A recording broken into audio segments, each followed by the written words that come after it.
Eh ben, bonjour à tous, nous sommes bonsoir, place Dauphine, derrière le palais de justice,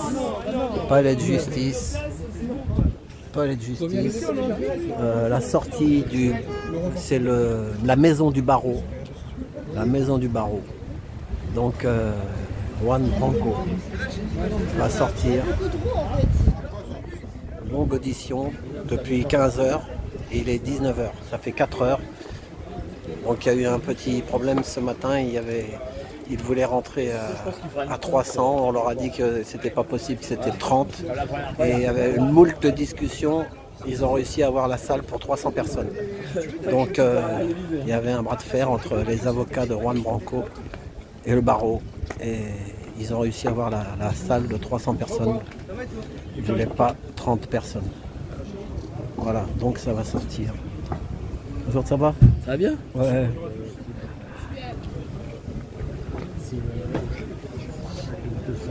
Pour l'instant, il n'est pas allumé. Je sais pas si... Voilà, je rappelle Juan Branco, 36 ans, jeune avocat. Beaucoup de sympathisants pour Juan Branco. Il a fait des livres. Critique le pouvoir. Voilà. Donc, des fois, c'est pas forcément. Donc, je suis pas seul à filmer. Voilà. Donc là, voilà les soutiens. 300 personnes. Ils sont là depuis 6 h du matin. Il y en a à 6 h du matin. Ils sont arrivés à 6 h. Et là, il est 19 h. Fin du procès. Et après, il fera les autres. Ah, vrai, d'accord. Non, mais tant pis, sera pareil. Non, mais je pense que ce qu'il faut, c'est les blagues. Donc là, pour l'instant, il n'y a pas encore le con. Il faut attendre le compte rendu. Le compte rendu n'est pas encore sorti. Oh, dis donc, beaucoup d'avocats, mon frère.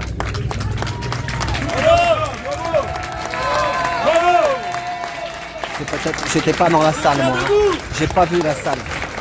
J'étais pas dedans. Oh, Dites-moi, comment vous avez senti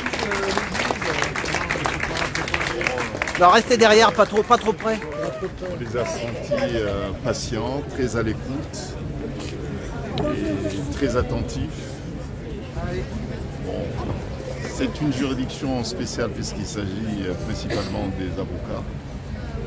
Donc il nous a semblé très important d'insister sur la nécessité, dans un monde mouvementé, en plein chamboulement, d'avoir des avocats, mais des vrais avocats libres. C'était très important. Suivre les réquisitions qui ont été faites, c'est tuer la profession, tuer la liberté, tuer la défense de la défense. Donc il fallait le rappeler, nous osons espérer que la juridiction nous a entendus et nous avons bon espoir. Mais ce qu'il faudrait retenir, c'est que notre client, notre confrère, est un avocat dans l'âme. Et le reste, c'est du formalisme. Mais il est l'avocat, c'est un avocat dans l'âme.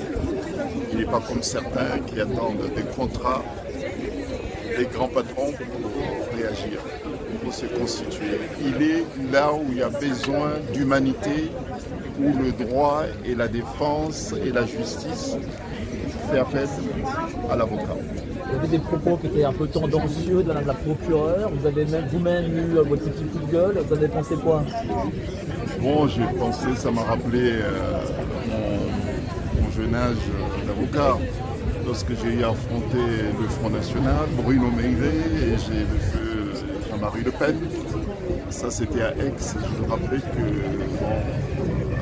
la profession d'avocat, elle repose sur des principes universels.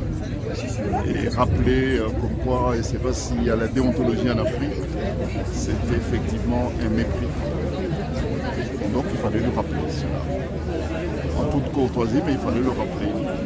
Et ça montre aussi que lorsqu'on confie à des avocats, une mission aussi importante comme celle de juger les avocats, on doit observer le minimum. C'est la courtoisie, c'est la modération. Puisqu'ils étaient venus ici aujourd'hui pour rappeler à notre confrère cette règle élémentaire de la courtoisie et de la modération. Et nous pensons qu'il y avait de la haine. Voilà, donc il fallait lui rappeler. Merci, maître. Excusez-moi, je vais demander à tout le monde de reculer un petit peu, s'il vous plaît, pour laisser de l'air libre à tout le monde, s'il vous plaît. Je vais vous demander de reculer. Comment? Ah bah je suis l'assistante de Branco. Il va parler, maître Branco? Oui, il va parler. D'accord. Je vais vous demander de reculer, s'il vous plaît. Voilà, on peut mettre un peu de distance, c'est pas grave. On a des zooms, on a des zooms. De reculer, s'il vous plaît. Non, il a une brochette d'avocat. Je vais vous demander de reculer, s'il vous plaît, sinon la sortie n'est pas possible. Comment s'appelait le maître qui a parlé? Cyril Clédorlis. Comment vous dites? Cyril Clédorlis. Cyril Clédorlis. Maître Cyril Clédorlis. Merci. Un avocat du Sénégal. Sénégalais, voilà, maître Cyril. S'il vous plaît, je vais vous demander de laisser un petit peu d'espace. Parce que ça sert à rien de vous dire comme ça. Et je serai un petit peu plus décalé, les avocats vont se présenter à vous. Bah ouais. Voilà, arrêtez de venir comme ça, les gens qui vont faire. Ah oui, il a raison, les dossiers là. Beaucoup de médias indépendants, bien sûr. Faut que tu joues des coups, La famille, toi, qui est la famille. Mike, là, sur la meilleure place, c'est je suis pas sûr de ne pas avoir la tête. Je vais jouer de l'épaule. Même l'avocat fait pareil que toi. Ah bah oui, c'est comme ça qu'on veut. Non, faut pas faire descendre. Sinon, ce ne sera pas possible de sortir. Maître Branco ne pourra pas sortir. S'il vous plaît, est-ce que vous pouvez descendre des marches? Tous ceux qui ne sont pas avocats descendent. Il y a combien d'avocats qui le défendent, mec? 15 avocats. 15. Moi, j'étais pas dans la salle, c'est pour ça. Donc, je suis comme un spectateur qui a rien vu, qui veut savoir. 15 avocats pour Juan Branco. Ça rigole pas, les amis. Oui, mais tout ça, ils sont là, c'est parce que c'est des amis, hein, c'est des amis. Ce sont des amis. 15 avocats pour défendre Juan Branco. Là, par contre, là, c'est du lourd, les amis. Ah, c'est bon, ouais. Je l'ai. Là, il y a quand même un problème quelque part, pas du côté de Branco. Il y a Branco parce qu'il arrive. Il y a des arrières, t'as pas nous là. Ah, c'est tout bon, merci. Moi non plus. Si jamais tu veux pousser, c'est un peu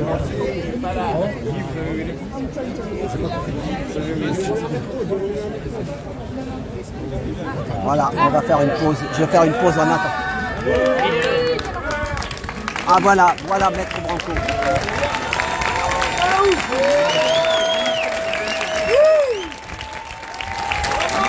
Bravo. Merci.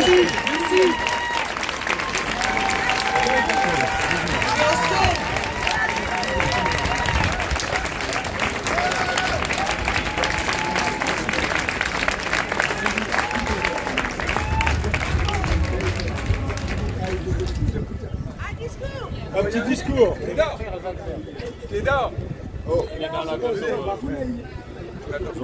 Là, on sent la vraie justice. Moi, je ressens la vraie justice. Merci à vous. Il y a un avocat qui n'a pas arrêté de parler encore. Qui continue sa plaidoirie. Venez, Clédor. Alors, entouré de trop nombreux policiers, Oui, tu t'avances trop là. des robes noires et des citoyens français se sont réunis pour défendre des principes et tenter d'abattre une machination parmi trop d'autres, trop nombreuses, qui en l'occurrence tentait de s'abattre sur moi. Je tiens à vous dire que si nous sommes là tous, parce que les confrères qui ont plaidé ce jour, avec des mots qui m'ont ému aux larmes, et qui devraient émouvoir chacun des Français qui ont eu la chance d'y assister, parce qu'ils montrent les liens qui demeurent malgré les malaisances, les malfaisances de nos dirigeants. Ces êtres-là démontrent qu'un lien demeure et que la possibilité d'un autre monde existe également. Ces êtres ont vécu la torture, les poursuites, la violence. Ils ont défendu des hommes qui sont morts, des femmes, des enfants, pour avoir défendu leur liberté et leur souveraineté. Ils l'ont fait pour s'opposer à des machinations comme celle à laquelle nous venons d'assister. Et je dois dire que mon honneur et mon bonheur est d'appartenir à votre peuple. Mon honneur et mon bonheur est que vous ayez été à nos côtés pour leur montrer que nous n'étions pas seuls et que nous ne lâcherions rien. Bravo.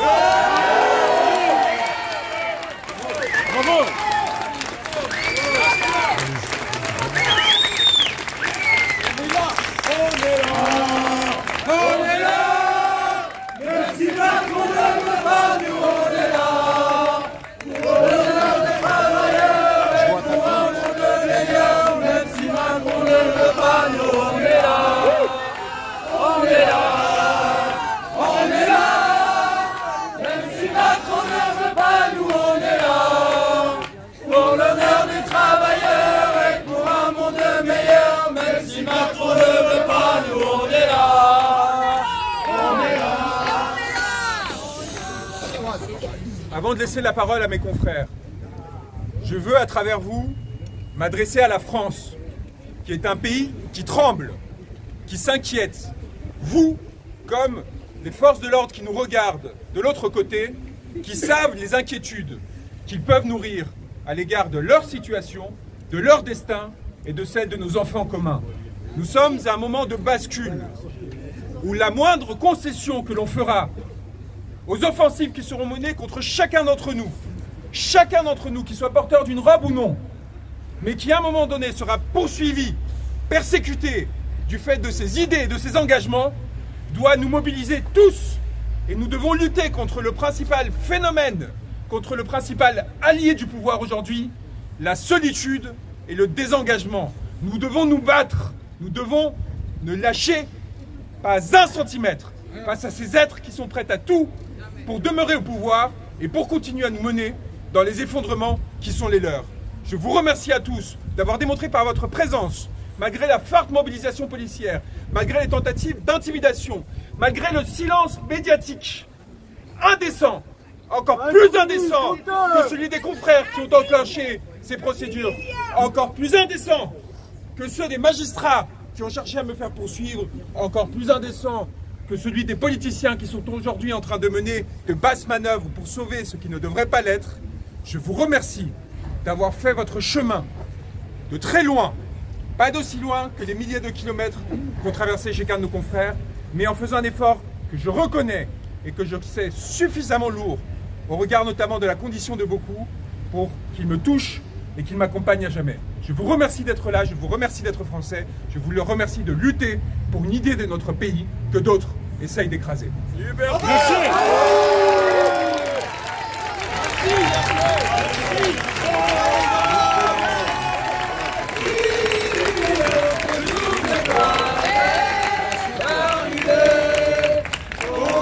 À la suite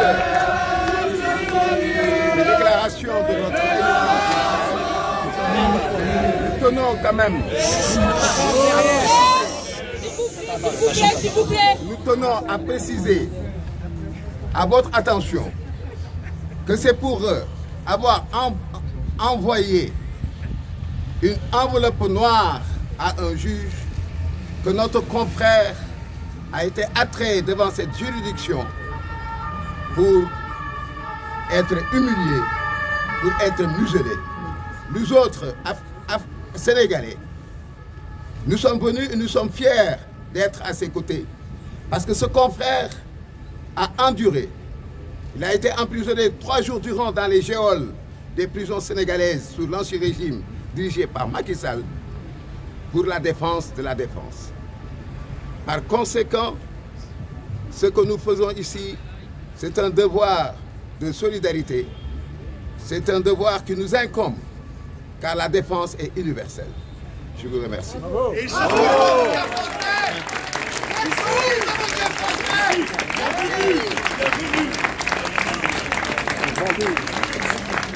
Nous prenons cette occasion pour remercier notre confrère Branco. Notre présence ici, cette audience ici, justifie, en tout cas appelle à une nécessité absolue de la présence de l'avocat. Le monde qui est en plein chamboulement a besoin d'avocats, des avocats libres. Notre présence ici illustre cette nécessité qui est une nécessité absolue. Donc cette audience était l'occasion de réaffirmer cette nécessité. Donc, voir un avocat français poursuivi pour un rien du tout, ce serait un encouragement aux dictateurs qui ne veulent pas du tout voir des avocats dans nos sociétés, dans nos différents pays. Donc cette mobilisation est un message aussi envoyé à nos dirigeants dictateurs. Merci Branco. Oui.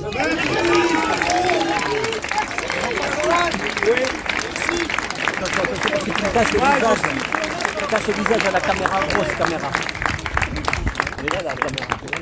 Moi, je suis avocat du Bénin. Je suis maître Baparapé Aboubakar du barreau du Bénin, président de l'Organisation pour la défense des droits de l'homme et des peuples au Bénin. Cotonou. Cotonou, oui. Bravo. Alors, pour la petite histoire, les Sénégalais ont parlé de leur cas par rapport à Maître Branco.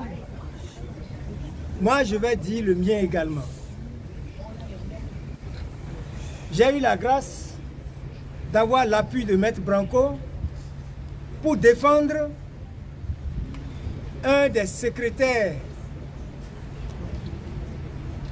panafricains de Kémy Séba, qu'on a arrêté. Et vous savez, chez nous, il y a une juridiction qu'on appelle la criette, spécialement créée pour broyer les opposants. Et toute personne ou tout opposant qui a une voix dissonante de celle du régime est systématiquement envoyé à cette criette.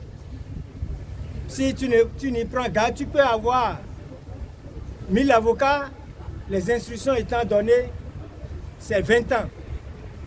Nous avons pu donc éviter à ce jeune la condamnation ferme et obtenir sa liberté. Alors, aujourd'hui, Maître Branco étant en difficulté, vous comprenez que c'est un devoir de solidarité militante que de me retrouver à Paris pour défendre Maître Branco. La défense de Maître Branco est au-delà de sa personne, la défense de la liberté, la défense de la démocratie, puisque de la France à la Turquie, de la Turquie aux États-Unis, les libertés sont mises à mal. Que dire de nos pays africains où on vous broie sans que vous ayez la possibilité, n'est-ce pas, de vous défendre? Nous, les avocats qui défendons les droits de l'homme, nous sommes toujours exposés comme Maître Branco. Nous sommes l'objet de toutes les procédures, nous sommes l'objet de toutes les persécutions. Alors c'est pour ça que, mesdames et messieurs, nous sommes heureux de vous voir venir nombreux. Quand je suis arrivé ce matin, je m'étais cru à Cotonou. Puisque si, oui, je m'étais cru à Cotonou avec les policiers, comment vous appelez, en gilet pare-balles.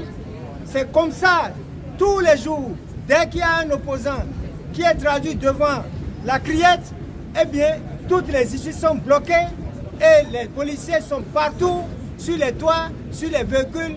Et je m'étais cru à Cotonou, je me suis dit, mais il ne s'agit pas d'un opposant, mais il s'agit d'un avocat. Mais un avocat qui défend les opposants. Alors donc, chers amis, restons mobilisés. Depuis la France jusqu'à l'Afrique, un peu partout pour que nous défendions la liberté. Partout la liberté est en jeu, partout la liberté est attaquée par les dictateurs. Nous devons être là. Nous devons offrir, n'est-ce pas, notre service. Nous devons offrir notre capacité à combattre cette pègre-là pour que triomphe la liberté, pour que triomphe la démocratie dans le monde. Je vous remercie. Merci.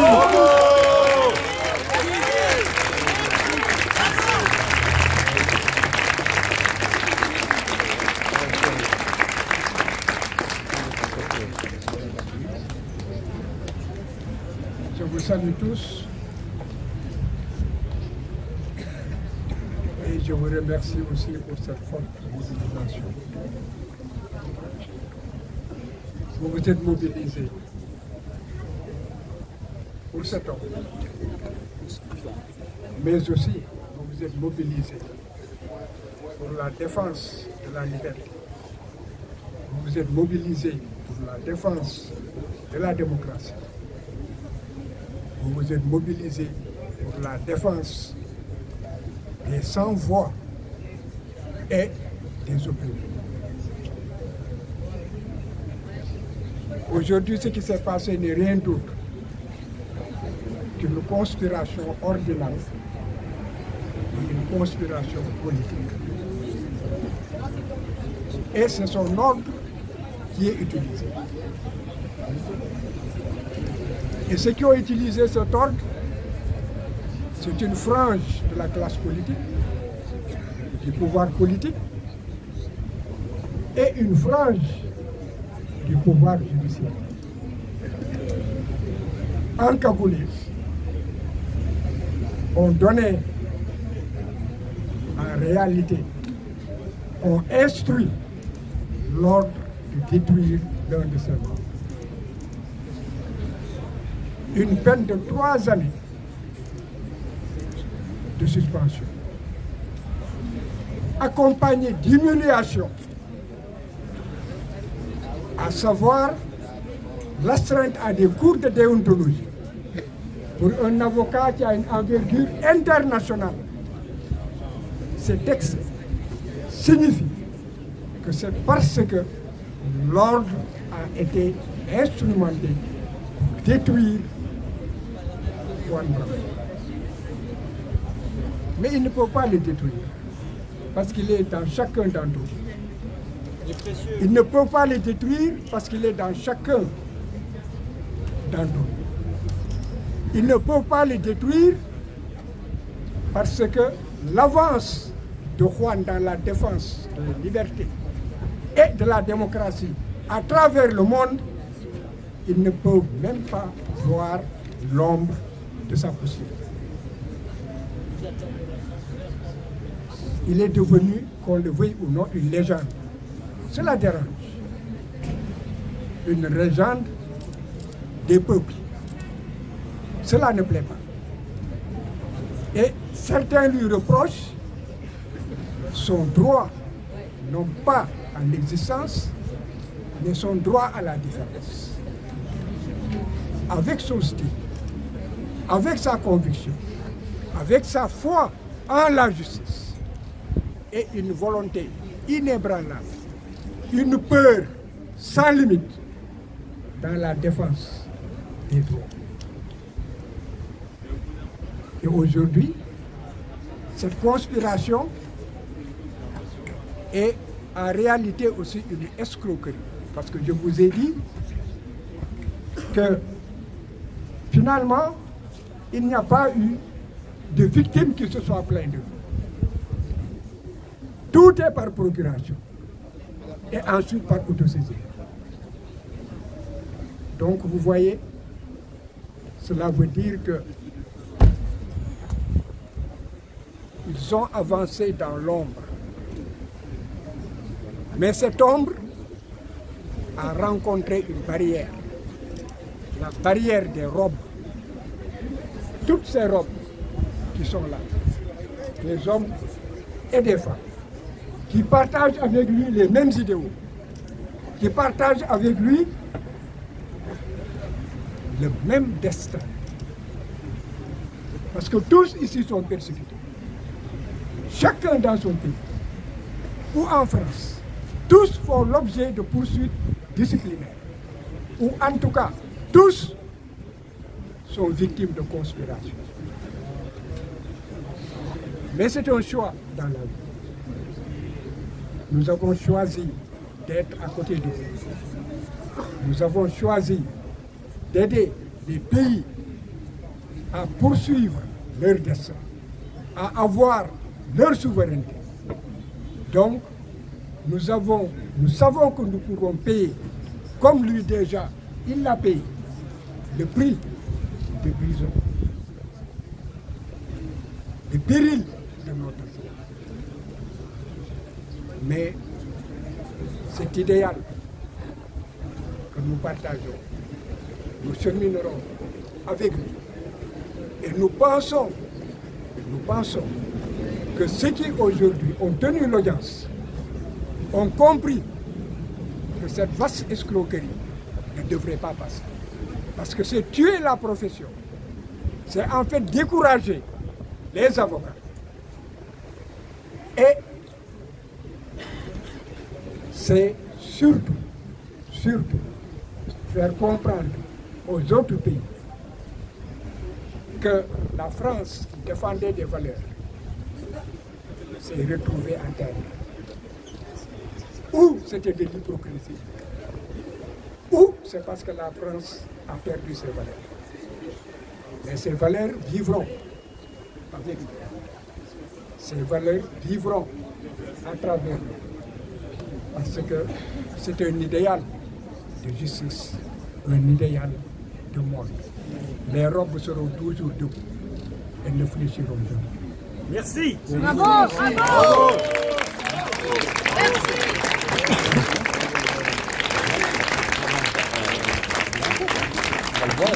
Ouais, on va le voir. Et puis avant, on va faire un yoga. Question, les inutiles de l'avocat. Après 12 heures de... Bravo. Après 12 heures. Elle ne veut pas parler, il a dit qu'il est fatigué. Elle ne veut pas parler, elle a dit qu'il est fatigué.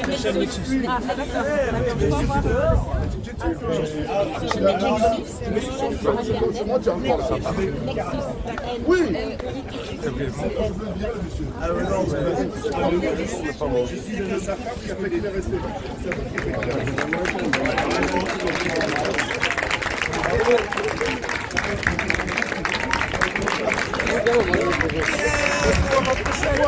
Laissez-moi rentrer chez moi. Rentrer chez moi. Merci, laissez-moi rentrer chez moi. Ouais, je vais rentrer chez moi. Voilà.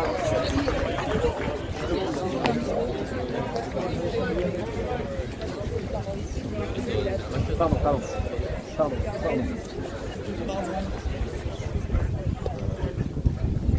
Hier, 3 ans de prison ferme, c'est 3 ans de suspension ferme, c'est-à-dire de retrait de robe.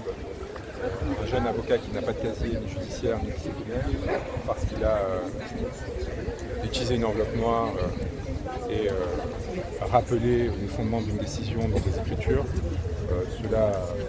Cela suffit à écarter tous les doutes que l'on pouvait encore nourrir sur le pourquoi et la volonté qui anime les personnes qui ont commandité cette procédure. Mais vous savez, c'est ce que j'ai dit à l'audience pour finir, c'est la moins douloureuse de toutes celles que j'ai eu à subir ces dernières années, de ces épreuves. Et toutes ces épreuves ne sont rien en rapport à la souffrance la souffrance que subit ce pays et à la violence que subit ce peuple depuis des années, la maltraitance que subissent ceux qui défendent leurs idées.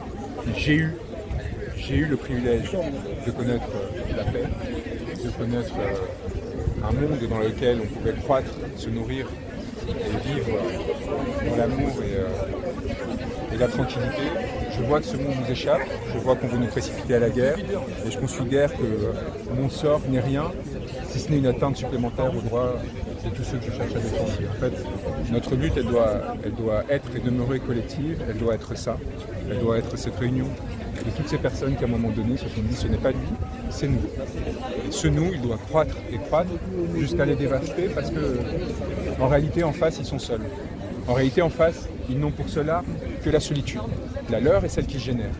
En réalité en face ils n'ont que des hommes armés, casqués, avec un FAMAS, parce que je tiens à dire que ce matin à l'entrée, on avait des membres des forces de l'ordre avec des FAMAS pour une audience à l'égard d'un avocat. Voilà l'inquiétude qu'ils nourrissent à notre égard, voilà notre force, voilà notre puissance. Chercher à faire suspendre un avocat 3 ans parce qu'il a utilisé une enveloppe noire, cela ne dit pas notre faiblesse, la leur, cela dit notre force. Et il faut qu'on sorte d'ici ragaillardi, renforcé, qu'on se passe le mot et que la prochaine fois, on ne soit pas 2 fois, 3 fois, mais 10 ou 100 fois plus nombreux parce que cette fois-là, ils ne tiendront pas. Cette fois-là, ils lâcheront. Que ce soit moi ou quelqu'un d'autre qui se retrouve dans cette situation, cet engagement, il faut qu'il soit collectif, de tenir les uns aux côtés des autres pour faire barrage et pour suivre l'exemple que m'ont donné mes confrères qui ont traversé jusqu'à 5000 km pour venir jusqu'ici, pour dire celui-là était des nôtres, celui-là a pris des risques, je serai là pour lui à chaque fois qu'il me le demande. Justement ces mots de l'avocat contre s'il vous plaît, pardon, évacuez le passage. S'il vous plaît, pardon. Ça va? Non, non. C'était dur, moi. On va demander à la foule de ne pas poursuivre. Voilà.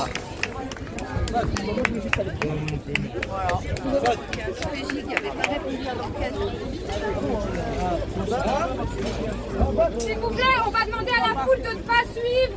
Ah bon? S'il vous plaît. D'accord, on y va. S'il vous plaît. Non, s'il vous plaît. Est-ce qu'on peut faire un petit éclairage? S'il vous plaît, on va demander à la foule de ne pas suivre. Voilà, et ben au revoir, à la prochaine pour le délibéré sûrement. Il va y avoir un délibéré. Juan Branco, 36 ans, jeune avocat. Demande à la foule de place. Ça y est, il enlève sa robe. Vraiment du cœur. D'accord. Je pense que je pouvais faire que ça. Est-ce que vous pouvez éviter de filmer M. Branco, s'il vous plaît? Les journalistes ici. Et le délibéré, ça sera quand? Le 10 quoi? 10 décembre. Merci, merci pour le délibéré. Merci, au revoir, merci. Stop.